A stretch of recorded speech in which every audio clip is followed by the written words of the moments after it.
vez um privilégio poder participar desse debate. Meu nome é Renato e, além de ser pai da Helena, eu sou presidente do Instituto Locomotiva e fundador do Data Favela.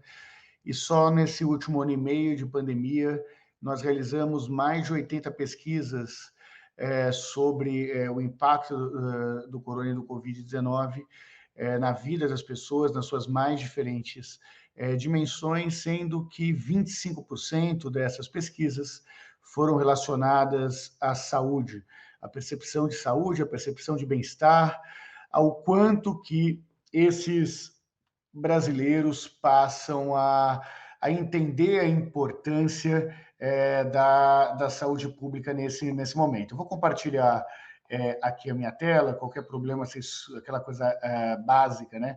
Qualquer problema, vocês dividem comigo, por favor, porque eu não vou enxergá-los nessa situação. Estou aqui para compartilhar. Estamos aqui e vamos lá. Tudo bem? Vocês imagino que está aparecendo aí na tela. Eu não sei se está aparecendo duas telas ou uma tela só. Se alguém puder dividir comigo essa informação. Está aparecendo duas telas. Tá, então espera só um pouquinho. Resolveu? Sim, talvez tenha que maximizar, não sei, ver se é possível. Porque está aparecendo pequeno, é isso? Está em slide, né? Acho que esse é o tamanho possível mesmo. Então, vamos lá, pessoal. Essa pesquisa que eu vou mostrar, ou pelo menos os principais dados que nós vamos mostrar aqui, nós entrevistamos gestores municipais de 5.569 municípios. Foi uma pesquisa feita para o movimento Unidos pela Vacina, aquele movimento que foi liderado pela Luísa Helena Trajano. Foi uma pesquisa pro bono, né, que foi realizado entre os dias 7 de março e 12 de abril. No paralelo, nós fizemos uma série de pesquisas com a população que, inclusive, avaliavam a postura, avaliavam o quanto que os brasileiros consideravam ou não o Sistema Único de Saúde como o melhor serviço público e o quanto que elas estavam satisfeitas com as ações que o SUS desenvolveu nesse período, né?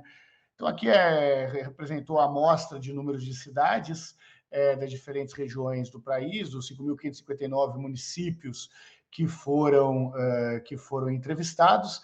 Lembrando que a unidade não é população, nós vamos até ter recortes aqui pelo perfil da população brasileira, mas na prática cada município representa um entrevistado nesse papo. Só para entender, o perfil era de gestores municipais, mas 72% foram os próprios secretários aí que responderam a esse questionário. O objetivo inicial dele era conseguir mapear qual era a demanda do serviço público de saúde em cada município, para que, eventualmente, pudesse contar com apoios externos, em especial de distribuição e de infraestrutura. E é impressionante, nós tínhamos mais de 100 CEOs participando desse movimento, e algo que, para quem do setor de saúde, em especial de políticas públicas de saúde, era algo meio óbvio, né? Que era a abrangência, que era o impacto que o Sistema Único de Saúde tem, mesmo nas regiões mais longínquas do Brasil. Era impressionante ver como uma série de pessoas que estavam se dedicando a tentar antecipar o processo de vacinação no Brasil aqui, chegaram a algumas constatações que talvez para muitos que estudam o tema sejam constatações mais óbvias, como, por exemplo, o incentivo que pode ser dado é para o SUS e não concorrente ao SUS. Como que aquelas pessoas que sempre usaram o sistema privado de saúde se espantaram aí com o papel que os agentes de saúde têm no processo de conscientização e de cuidado para a população de menor renda. Ficaram espantados quando ficou bastante claro que não tinha nenhum tipo que não tinha nenhum tipo de ajuda privada que conseguisse sozinha ser muito mais efetivo do que a contribuição, em especial de infraestrutura e logística, para o SUS. Em outras palavras, na data dessa pesquisa, da apresentação dessa pesquisa, o que nós vimos é boa parte dos empresários brasileiros entendendo que o grande problema da vacinação era a falta de vacina, e não as condições que o nosso país tinha de fazer chegar a vacina em toda a população brasileira. Vamos começar entendendo como é que se dava, naquele momento da pesquisa, o impacto que a Covid-19 teve nos municípios, né? O que nós vimos é que praticamente 2 em cada 3 municípios, naquele momento, dizem ter sido severamente afetados pelo novo coronavírus, né? Então, quando a gente pega o muito afetado, né, que eles davam uma nota de 0 a 10, sendo que 10 era muito afetado e nada afetado era 0, nós vimos que 64% declararam notas de 8, 9 ou 10 para o quanto o município tinha sido afetado. E até aquele momento, nós vimos que os maiores municípios apareciam com o maior número de pessoas afetadas nesse momento. Isso acontecia basicamente, e aí vocês entendem disso muito melhor do que eu, o professor Gonzalo entende isso muito melhor do que eu. Nós tivemos um processo de contaminação que começou nas grandes cidades e aí foi se interiorizando nesse país, por isso que esse número não nos espanta. Nós queríamos entender, através dos gestores municipais de saúde, qual eram os desafios que eles enfrentavam de infraestrutura, que, na verdade, é na rede do Sistema Único de Saúde, né? Como eles enxergavam esses desafios para conseguir implementar todo o sistema de vacinação.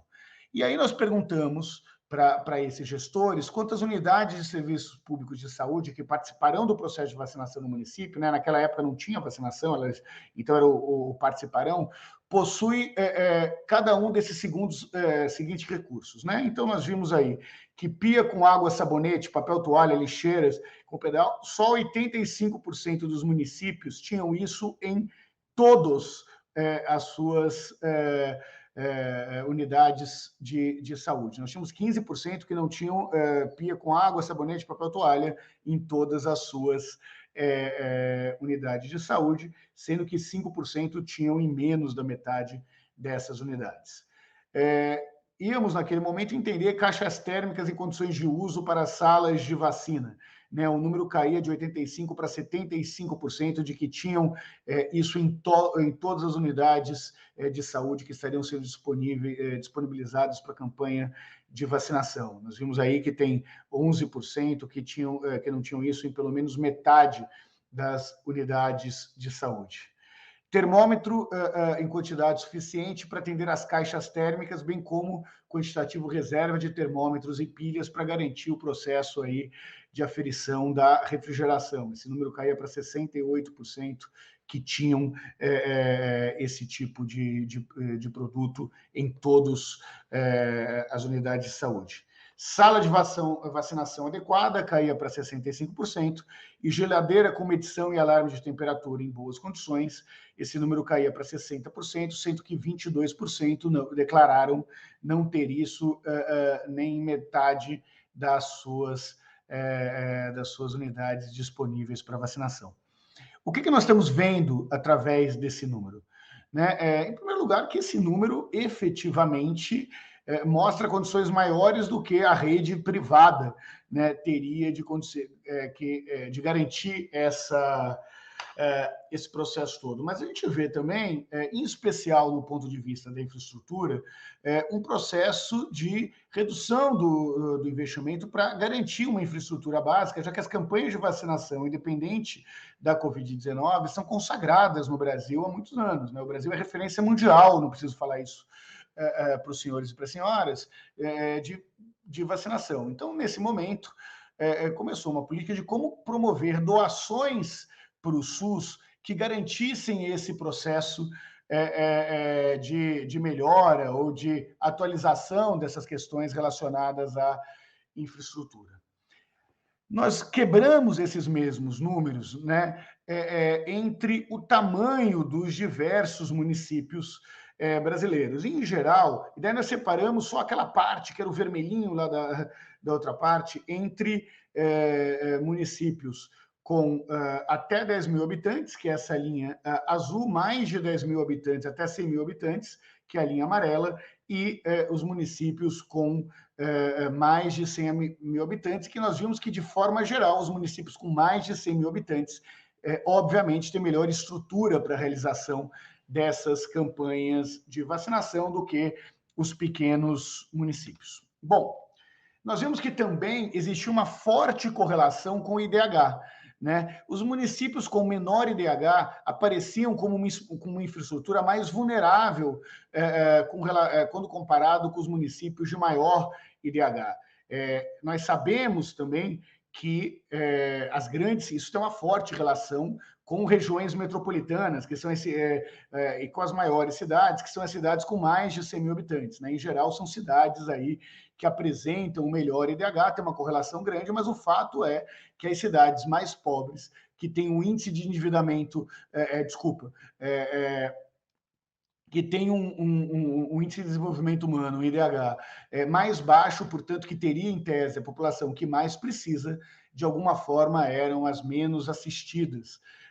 Por isso que tinham estruturas mais escassas aí para fazer o Sistema Único de Saúde chegar na sua população. Naquele momento, nós perguntamos também para esses gestores quais seriam as melhores estratégias, na visão deles, para o processo de vacinação, e além do óbvio, que era fazer a vacina chegar nos postos públicos de saúde, nos serviços públicos de saúde, apareceram algumas outras questões, né? Nós vimos que 99% dos municípios, ou seja, praticamente a totalidade deles naquele momento, previu a vacinação em domicílio, pelo menos nos grupos prioritários. Mas naquele momento os grupos caíam para 67% daqueles que previam a vacinação em postos volantes ou sistemas drive-thru. E unidades abertas de final de semana, esse número caía para 48%. Na média aí dos municípios, nós vamos ver que isso varia de acordo com o porte efetivo do município, mas que na prática também dificultava com que aqueles trabalhadores, em especial os trabalhadores do mercado formal, que tinham horários próprios de vacinação, conseguissem se vacinar naquele momento, né? Então, esse é o número quebrado aí por porte de município, e nós vimos que o número de municípios nas cidades com mais de 100 mil habitantes que se propunham a vacinar no final de semana chegava a 73%, um número muito maior do que nas cidades pequenas, né? Isso tem a ver exatamente com o porte de cidade e com o perfil das pessoas que efetivamente seriam vacinadas nesse plano desenvolvido pelos gestores municipais de saúde. Essa é uma pergunta interessante que nós fizemos para esses gestores, que mostrava o quanto que eles achavam que seria possível vacinar toda a população até setembro de 2021, que é o mês que entramos agora. O que nós vimos é que nós tínhamos um relativo pessimismo com relação à capacidade de vacinar toda a população, né, até setembro de 2019. A gente tinha um número considerável aí de pessoas que acreditariam que nós só conseguiríamos vacinar o total da população até o final do ano que vem. E o que a gente viu é que muitas vezes nós encontramos pessoas que tinha um pouco de dúvida não só da existência da vacina, efetivamente, ou da capacidade que o Brasil teria de trazer essas vacinas, e algumas prefeituras, entre nós aqui, prefeituras mais ideologizadas no seu processo de saúde, que também não achavam ser tão necessários naquele momento a vacinação, e que na prática não acreditavam num sistema público de saúde com a abrangência que o SUS teve. Isso apareceu em algumas entrevistas em profundidade que nós realizamos aí no decorrer dessa pesquisa, né? Os senhores devem lembrar uma dificuldade que existiu no cadastramento das pessoas que eram vacinadas e que depois se desdobrava, inclusive, naquele gap que era constatado entre pessoas que não voltaram a tomar a segunda dose, né? A gente tem uma série de medos associados a isso, mas nós percebemos também que tinha um problema de cadastramento bastante grande, né? E da centralização desses dados por conta do Ministério da Saúde. E a gente quis entender um pouquinho quais eram as condições para o cadastramento e controle dos vacinados que nós encontraríamos aí nesses postos de saúde. Nós vimos que em 19% dos municípios, a maioria das unidades de saúde não utiliza a internet para registro da vacinação, né? Então, nós tínhamos aí um número razoável, né, de pessoas, a maioria diretamente no computador, com conectividade na internet, condições para fazer a digitalização online, né, presente em 81%, mas diretamente no computador, mas sem conectividade com a internet, que é o azul era 7%, e entre os municípios da região norte subia para 12%, e não há computador e conectividade, então o registro é feito em planilha manual e digitalizado posteriormente. Nós temos aí 12% dos municípios que declararam essa condição para o registro dos vacinados no Sistema Único de Saúde, e todos vocês, todos os senhores e as senhoras sabem a importância aí de ter um registro bastante preciso de como anda a vacinação dentro dos municípios. Esse dado interessa um pouco menos para o nosso debate, mas a gente quis entender um pouco de como estava se dando as medidas de prevenção naquele momento, né? E aí nós vimos que pelo menos de forma oficial, a grande maioria dos municípios adotavam obrigatoriedade do uso de máscaras, campanhas educativas para promover o distanciamento social e as medidas de prevenção à doença e restrições no horário de funcionamento de alguns estabelecimentos. Essas campanhas educativas, obviamente, não foram suficientes, né? Nós fizemos uma pesquisa em que, estou tentando lembrar a data, foi em maio desse ano, que mostrou que 23% da população já tinha tomado algo que ela identificou como tratamento precoce, né? E que dessas pessoas, 30% apenas tinham tido alguma indicação médica para procurar esse tratamento precoce. Então, as campanhas de educação naquele momento eram muito mais para promover o distanciamento social e as medidas de prevenção do que para combater o charlatanismo com relação à indicação de medicamentos não comprovados para combater a vacinação. Nas pesquisas qualitativas, apareceram que quem foi o grande responsável pelo processo de conscientização da população foram os agentes de saúde, né? Foi essa rede do Sistema Único de Saúde, com uma presença mais próxima da população, que conseguiu desmistificar parte da população, ou a grande maioria da população, com relação à ineficácia de tratamentos precoces relacionados ao combate ao coronavírus. Bom, então, de novo, a gente aponta aqui o SUS também como um agente muito importante que foge da questão publicitária, mas que tem uma presença direta na população brasileira, como um grande agente do processo de conscientização da população brasileira. Talvez, se não fosse o SUS, o número de pessoas que investiram o seu dinheiro num tratamento que, obviamente, não tem nenhum tipo de eficácia, fosse muito maior do que nós já tivemos. Bom, fora isso, 54% dos municípios declararam que apenas metade ou menos da população está seguindo essas medidas que, como nós vimos anteriormente, tinham sido recomendadas e muitas vezes dirigidas pela gestão municipal, né? A gente viu que, naquele momento, nos municípios do Nordeste, 61% afirmam, dos gestores de saúde afirmam que metade ou menos da população seguia essas medidas recomendadas, mas também, naquele momento, nós tínhamos uma parcela maior aí de contaminados, proporcionalmente na região sul e sudeste do país.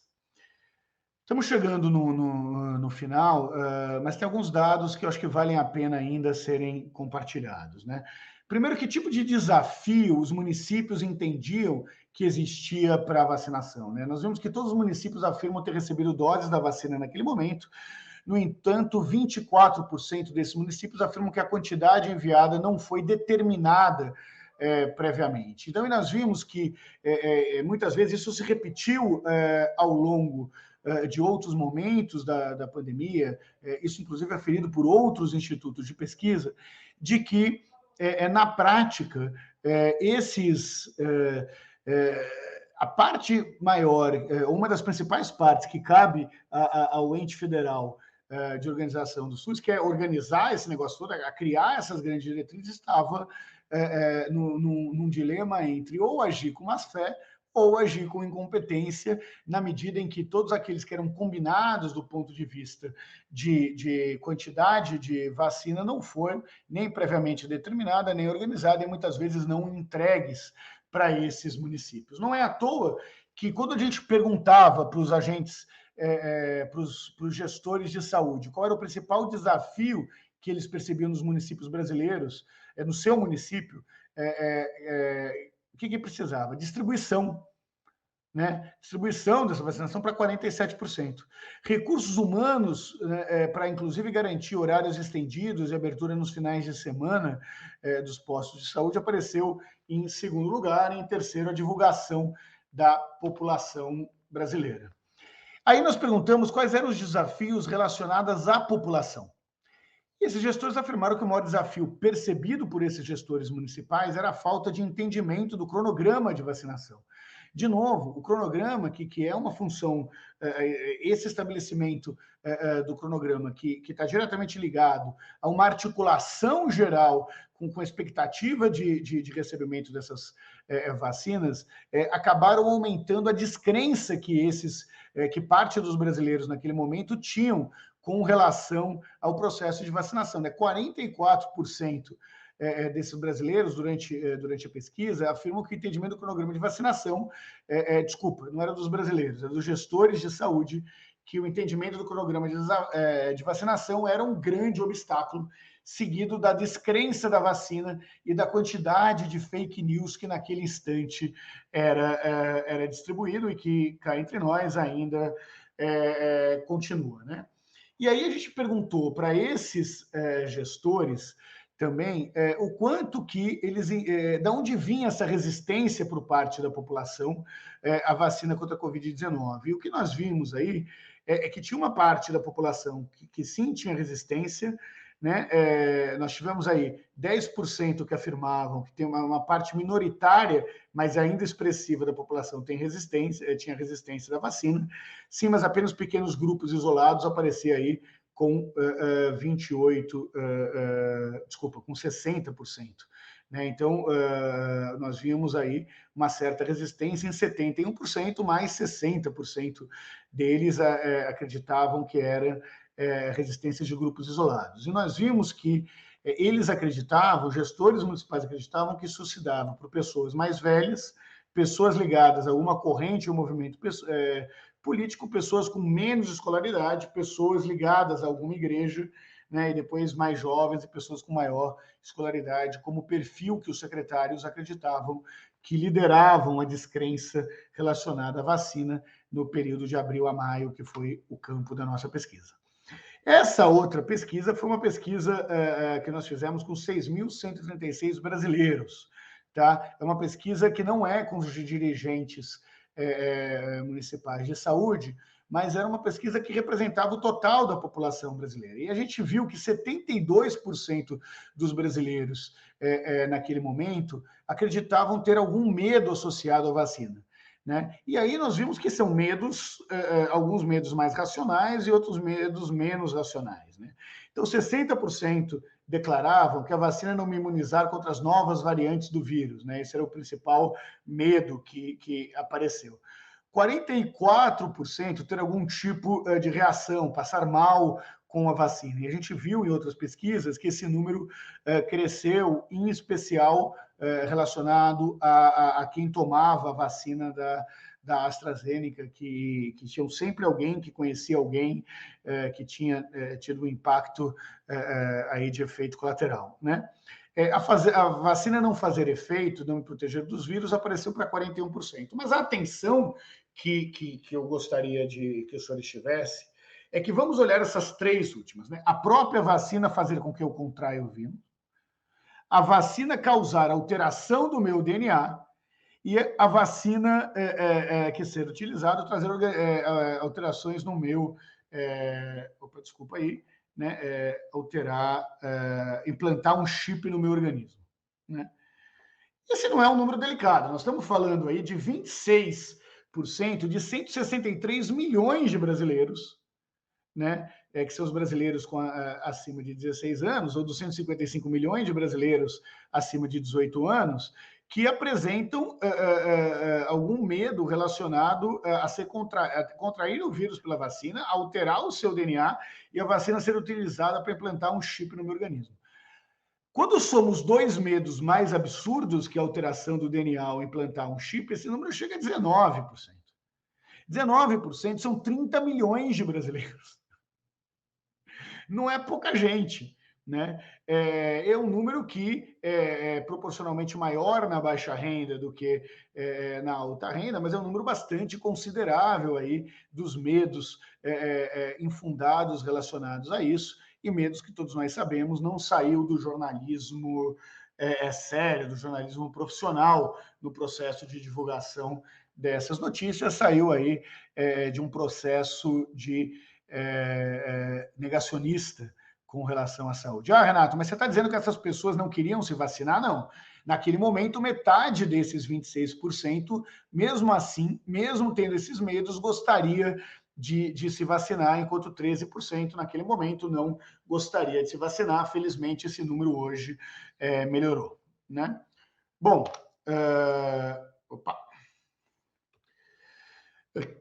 a gente quis associar isso à questão das fake news, né? E aí o que nós vimos? Entre as pessoas que não tem nenhum medo associado à vacina, nós temos aí 28% que afirmam que com certeza iria se vacinar. Dos que têm algum receio, esse número caía para 64% naquele momento. E tem medo que a vacina altere DNA ou que implante o chip, né, era 19%, e a soma disso com ser contaminado por vírus dava... não, desculpa, esse perfil só 36% queriam se vacinar, com certeza iriam se vacinar. Nós temos uma diferença aí entre os brasileiros que falaram que talvez se vacinassem ao ser identificado esse modelo. Né? A última pesquisa que teve era uma pergunta muito associada ao grupo do Unidos pela Vacina, de que como os gestores municipais, né, acreditavam que a iniciativa privada pudesse contribuir e a sociedade civil poderiam colaborar com o processo de vacinação sem interferir nas condições públicas legais. E era impressionante como, já no início, mas depois, com os resultados da pesquisa, ficou muito claro que não se tratava de ter nenhum tipo de articulação paralela ao SUS. Pelo contrário, é que esse movimento fosse aí de colaborar e melhorar, do ponto de vista de infraestrutura, a ação do SUS, em especial nos municípios de menor renda, né?